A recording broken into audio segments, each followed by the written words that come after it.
ഇങ്ങനെ consult flush tank വെക്കരുത്. പൊതുവെ നാട്ടിൽ കാണുന്ന ഒരു രീതിയാണ് നമ്മുടെ വാള് കട്ട് ചെയ്തിട്ട് ഒരു ഫ്ലഷ് ടാങ്ക് ഫിക്സ് ചെയ്യുന്ന രീതി. ഇതിന്റെ പ്രശ്നം എന്ന് വെച്ച് കഴിഞ്ഞാൽ ഈ വാളിന്റെ അത്രയും സ്ഥലം ബലക്ഷം സംഭവിക്കുന്നത്. ഇത് ഏകദേശം ഒരു 100 സെന്റിമീറ്റർ വരും.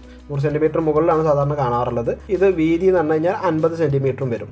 ഇത്രയും വശം എന്ന് പറഞ്ഞു കഴിഞ്ഞാൽ കട്ട് ചെയ്യാണ്. 8-10 സെന്റിമീറ്റർ അതിന്റെ ഡെപ്തും കട്ട് ചെയ്യും. ആ കട്ട് ചെയ്യുന്ന സമയത്ത് പറഞ്ഞു കഴിഞ്ഞാൽ 10 സെന്റിമീറ്റർ അല്ലേന്ന് വിചാരിക്കും. പക്ഷേ അതിലല്ല കാര്യം. ആകെ വാള് വരുന്നത് എന്ന് പറഞ്ഞു കഴിഞ്ഞാൽ 20 സെന്റിമീറ്റർ ആണ്. അതിന് താഴെ ആയിട്ടും ചില വാളുകൾ വരാറുള്ളത് 20 സെന്റിമീറ്റർ കൂട്ടിക്കോളും. 20 സെന്റിമീറ്ററിൽ പകുതിയോളം ഇതെടുക്കും. ഇതെടുക്കുന്ന സമയത്ത് അവർ മെഷീൻ വെച്ചോ അല്ലെങ്കിൽ പറഞ്ഞമാർക്ക് കൈയേറ്റൊക്കെ കട്ട് ചെയ്യുന്ന സമയത്ത് ഒന്നെങ്കിൽ ആ വാള് പൂർണ്ണമായിട്ട് ഇത്ര ഏരിയ അവർ മാറ്റി വെക്കും, അല്ലെങ്കിൽ മൊത്തമായിട്ട് ക്രാക്ക് ആവും ചെയ്യും. അപ്പോൾ ഇത് സംഭവിക്കുക ഇതിന് മുകളിലൊക്കെ ഒരുപാട് കല്ലുകൾ വരും. അതിനൊക്കെ ഈ പറഞ്ഞമാർക്ക് വെയിറ്റ് താങ്ങുന്നത് ഈ കല്ലുകളായിരിക്കും. ഇത്രയും ഭാഗങ്ങൾ എടുക്കുന്നത്. ഇതിന്റെ മുകളിലൊരു അടുത്ത് നിലയും കാര്യങ്ങളൊക്കെ ഉണ്ട്. അതേപോലെ തന്നെ മുകളിൽ ഇതേപോലത്തെ ഫ്ലഷ് ടാങ്ക് വരാനും സാധ്യതയുണ്ട്. കാരണം ഒരേപോലെ ആയിരിക്കും മുകളിലത്തെ ബാത്റൂം വരാറുള്ളത്. അപ്പോൾ ഇതൊരിക്കലും ശരിയായ രീതിയല്ല. എങ്ങനെ ചെയ്യണം? ഇപ്പം ഫുൾ ഫ്രെയിം ആയി കഴിഞ്ഞാൽ ഹാഫ് ഫ്രെയിം ആയി കഴിഞ്ഞാൽ ചെയ്യരുത് എന്നുള്ള എൻ്റെ രീതി. അതേപോലെ തന്നെ ഇങ്ങനത്തെ ഹോളുള്ള കട്ടകളൊക്കെ ആണെങ്കിൽ അത് പിന്നെ പറയും വേണ്ട, മൊത്തത്തിൽ പൊളിഞ്ഞു പോകും. എന്തായാലും ചെയ്യേണ്ട രീതി എന്ന് പറഞ്ഞു കഴിഞ്ഞാൽ ഓപ്പൺ ആയിട്ട് തന്നെ വെക്കണം. ഓപ്പൺ ആയിട്ട് വെച്ച് കഴിഞ്ഞാൽ നിങ്ങൾക്കുള്ള ബെനിഫിറ്റ് പറഞ്ഞു കഴിഞ്ഞാൽ അതിന് മുകൾ വശം നമുക്ക് യൂസ് ചെയ്യാൻ പറ്റും എന്നുള്ളതാണ്. പോരാഞ്ഞിട്ട് പറഞ്ഞവർക്ക് ആ ബിൽഡിങ്ങിന്റെ ഉറപ്പിനെ ഒരിക്കലും അത് ബാധിക്കില്ല ഈ ഫ്ലഷ് ടാങ്ക് വെക്കുന്നതിന് കൂടി. അപ്പം നിങ്ങൾ എപ്പോൾ ചെയ്യേണ്ടത് വെച്ച് കഴിഞ്ഞാൽ ഓപ്പൺ ആയിട്ട് തന്നെ ഫ്ലഷ് ടാങ്ക് വെക്കുക.